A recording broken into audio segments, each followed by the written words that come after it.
It is day 282 of the second Trump administration, and today we now have dozens of states taking the administration to court for refusing to fund food stamps for the next month. Funding for SNAP benefits is set to run out on Saturday, 3 days from now, because of the shutdown. Of course, the Trump administration could use emergency money to keep it going, but they have officially decided not to. Now, 25 separate states are suing the federal government over that decision. Remember, 42 million people rely on SNAP to get food. That is about 1 in every 8 Americans. Today, on a call with his caucus, Speaker Mike Johnson made it clear that he has no plans for a standalone bill that would fund SNAP. That is according to Politico. Johnson encouraged Republicans to stay unified as more Americans are feeling the real pain from the shutdown. The speaker is, though, starting to face some pushback in his own party. Politico also goes on to report that multiple members called out Johnson for keeping the House out of session. Marjorie Taylor Greene continues to publicly call out the speaker for that decision and for doing nothing about the Obamacare subsidies that are also going away. Today, she posted that Johnson refused to give any policy proposals on the conference call today. And if you are counting at home, the House has not been in session since September 19th.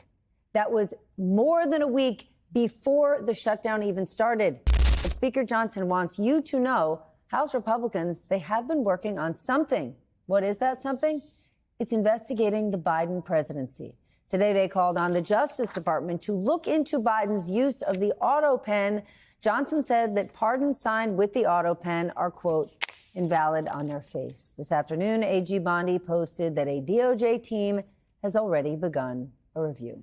With that, let's get smarter with the help of our leadoff panel. Jeff Mason is here, White House correspondent for Reuters. Leanne Caldwell, chief Washington correspondent for Puck. And Tim Miller, host of the Bulwark podcast and former communications director for Jeb Bush. Leanne, let's start with SNAP. We see nothing happening in the House, but both parties have their own standalone bills in the Senate. What are the chances for any funding before Saturday's deadline? It's not likely, Steph. The reason is because, well, let's start with the Senate. Senate Majority Leader John Thune floated the idea of standalone bills to alleviate some of the pain of this shutdown late last week. But since then, he's now reversed his position. The White House is clear that they don't want any standalone bills, including to fund SNAP, including to fund federal workers.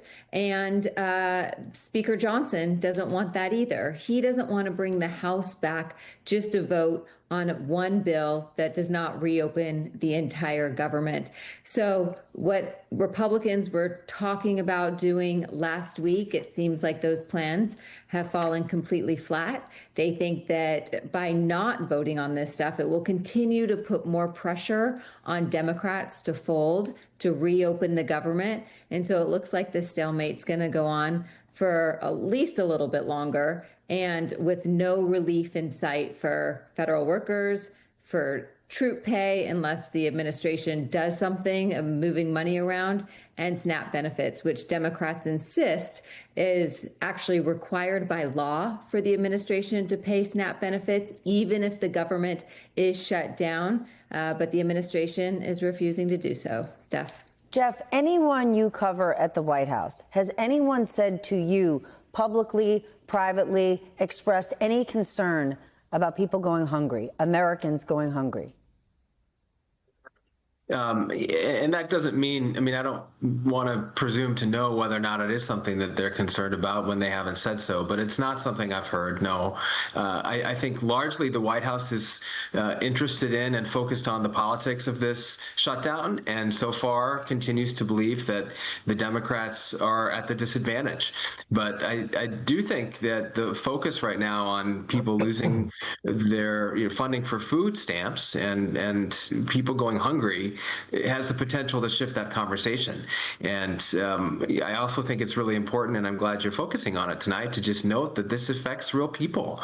And the last several weeks have affected real people too. But when it starts affecting nutrition and assistance for low-income people around the country and the food that they can get or not get, that's a very, very real consequence of a very, very solvable problem in Washington. And that's the thing, Tim. If you want to argue that Obamacare is flawed, that it costs too much money, it's not a great system, you could have that political argument and propose something else. If you want to say we have too many people in this country receiving SNAP benefits, we need to figure something out so people won't be in that position, that's also a conversation to have down the road. But here we are with people potentially going hungry and not being able to afford health care. Lawmakers know this. It's why the likes of Marjorie Taylor Greene continues to call out Mike Johnson. Is he losing control? Is he losing power within his caucus? We know he got his job because of Donald Trump, so it's difficult for him to stand against him. But members of Congress have to be feeling the heat at home. Yeah.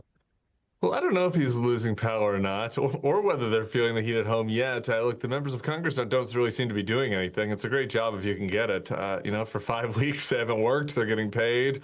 They're not having town halls. It's not like we're seeing lots of videos from these Republicans in their districts. I assume a lot of them are getting some Netflix time in. And so, whether that heat changes next week, maybe. I think that Marjorie Taylor Greene speaking out is meaningful, right? And I think it was also meaningful. We heard from Josh Hawley on this front too. There is a very small at this point, but vocal element of the MAGA MAGA caucus within the Republican conference. It's like, well, we say that we're the populist party for working class Americans. Shouldn't we be making sure that poor and working class Americans are getting their benefits, or making sure they can put food on their table? I mean, there's a heck of a lot of Donald Trump voters that receive SNAP benefits. So on the one hand, I think it shows kind of the weakness of their position, but I don't think that necessarily means that Mike Johnson is weak, because it's such a small number at this point of Republicans who have felt like they need to speak out about this. Well, J.D. Vance was taking some heat today when he met with Senate Republicans to tell NBC News that he took a lot of heat about Trump's proposal to import beef from Argentina and how that would hurt U.S. ranchers. Leanne, what are you hearing? I mean, it was written that at one point J.D. Vance said, does anybody have any questions that aren't about beef?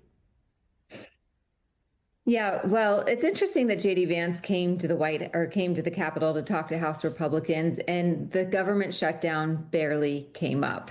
So it's also really telling what the administration's focus is and what Senate Republicans' focus is too.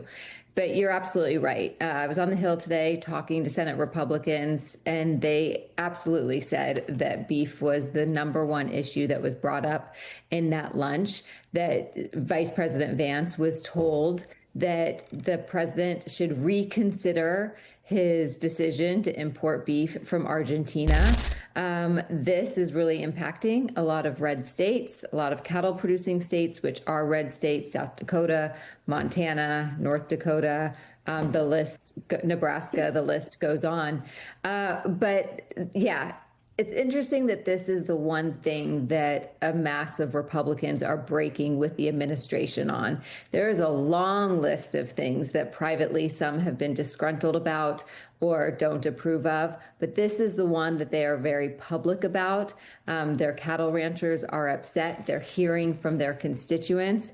And I was told that the vice president was going to go back to the president and see what the plan forward is. Those ranchers, those farmers, those are not low information voters. They deeply understand how trade works and how it impacts them.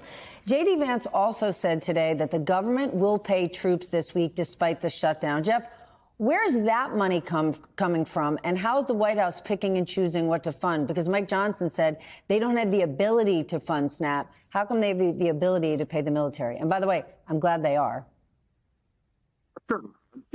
Pardon me. I think that's the operative question, is how are they going to do it? And he didn't make that clear. The White House hasn't made that clear, other than to say, they have some options of moving money around. But the big question, I think, is the one that you're asking. How do they do that? And what else is around that they can potentially use? And what other priorities do they have? But your question about why the troops, I think the answer to that is certainly that it's a political priority for this White House to pay troops. The president, part of his campaign last year, and the last couple times that he ran for president was about veterans, and he certainly likes to portray himself as a supporter of the troops. And certainly, if you can't pay the troops, it's pretty hard to make that argument. But so I think that's why they've made that a priority. But the details of how that's going to happen and how it can continue, if this shutdown continues, which right now, there's no sign that it's going to end, is another, I would say, big question. Tim, I'm thinking about things that Republicans care about. Many wanted the Epstein files released. We hear nothing about it. They're not happy. The government is shut down. Their health care costs are about to go up, and life is expensive.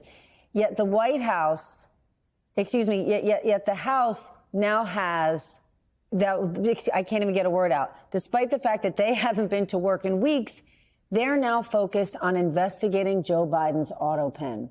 How does this come across to voters? I mean, clearly I'm tongue-tied. I can't even get my head around it. Yeah, I guess they need to pretend like they have something to do. I know we're going to investigate the auto, but it's obviously crazy on its face. And it's worth noting that one of the reasons that the House is now back in session, besides the fact that they want, that they don't want to negotiate on SNAP or on Obamacare subsidies, is the fact that if Mike Johnson has to seat the Democrat from Arizona that won the special election, then there would be enough votes in the House to actually release the Epstein files. So the Epstein files cover-up is part of, why they don't have the House in session, and obviously this stupid auto pen investigation is just a distraction from that. One other thing, if you'll indulge me, I like when I get a chance to put on my former Republican free market hat about J.D. Vance's fight on the Hill. It is pretty crazy that these guys are so responsive to the ranchers' protectionist concerns about their beef, and that's the one thing that Republican senators are complaining about. I mean, I don't know, and there are a lot of Republican voters who eat beef who would like to have lower prices and who don't have a special interest. I guess hamburger eaters don't have a lobby in Washington, but there are a lot more of them than there are ranchers. And I would think that maybe this administration should just stop the stupid trade wars, and the Republicans in Congress who used to believe in free markets should take back control of the purse, and we could open the markets back up, and the farmers could sell their soybeans, and we could buy beef, and that's kind of how things work. Free markets have left the building, right? There's no sign of free markets. I mean, every single day, a different company, a different CEO walks into the White House and negotiates with Howard Lutnick to get some sort of exemption or deal to get themselves out from under the boot from tariffs. So we're nowhere near free markets, which is something that Republicans stood by for years and years, Ronald Reagan. Yeah. For sure. And again, this is their job. They have the power of the purse constitutionally, and they could take this job back. John Thune was a longtime free trader before he became the majority leader of the Senate. They could do this at any time if they wanted to actually pick a fight with the president and help farmers and help consumers. But they're choosing not to do it. And so, their crocodile tears in a private meeting with J.D. Vance isn't really that moving to me. If you cry privately and you have a public job, it doesn't mean anything. Jeff, let's talk about the Trump administration today carrying out more deadly boat strikes in the Pacific. Meanwhile, the U.S. is building up its military presence near Venezuela. Your colleagues at Reuters report that military officials involved with the operation in Latin America are being forced to sign NDAs. What does this mean? How unusual is it? To my colleague Phil Stewart, who does amazing work covering the Pentagon and is among the Pentagon press corps that has left the building in protest at the request to sign a rules or an agreement that was such an offense to freedom of the press. That aside, to your question, Steph, it is very unusual, as Phil writes in that story. It is also a sign. I would argue that the administration is concerned about details coming out about these moves, and it's also, and another reason that it's unusual is that members of the military, certainly military leaders, are already required to protect information like that and classified information from getting out to the public. So it's very Trumpian. I mean, the president, before he became a politician, certainly made use of NDAs, and the fact that that is now a part of his administration's work at the Pentagon and in a place where classified information is, already has guardrails is quite unusual. So 42 million Americans on SNAP. Trump won't release emergency funds. States are suing. Congress is out. Let's think about what this actually reveals. First, the obvious point. If your government can't maintain food assistance during a shutdown, that's not a policy disagreement, that's a state capacity failure. This is basic logistics, and we're failing at it 280 days into a second Trump term. What's interesting is the revealed preferences. The bandwidth is going to auto pen investigations and beef tariffs while SNAP collapses.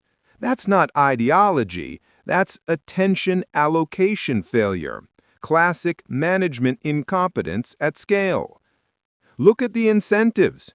Speaker Johnson faces rebellion not over food policy, but over internal status games. Marjorie Taylor Greene isn't fighting about governance, she's fighting about influence. Meanwhile, the externality, hungry Americans, just accumulates. The system optimizes for conflict, not coordination. Here's what's underappreciated. The states suing have actual obligations. When federal money stops, state budgets break, food banks overflow, systems fail at the edges, and those edges are real people. That's legible human suffering, not abstraction. Zoom out. What does this tell us? American governance in the 2025 can't execute basics. We elect leaders better at generating outrage than solving problems. And here's the path dependency risk. Every failure makes rebuilding competence harder. Talent leaves, bureaucracy hollows out, and when you need state capacity for the next crisis, it's just not there. Trump ran on disruption. He's delivering disintegration. The question isn't whether you like him, it's whether the world's richest country can actually feed its people when politics breaks down. Right now, the answer is no, not through government anyway. So who fills the gap? Civil society, food banks, mutual aid, all the institutions that weren't supposed to be the primary safety net, but are becoming exactly that. Governance has migrated from Washington to communities that still know how to coordinate. The optimistic take? Maybe this forces a rebuild, but I'm not betting on it. The incentives reward the wrong things. Until that changes, expect more of this, more chaos, more dysfunction, more people falling through the cracks while Washington performs. That's American governance in late 2025. Not collapse, just a grinding inability to do basic things. Make of that what you will.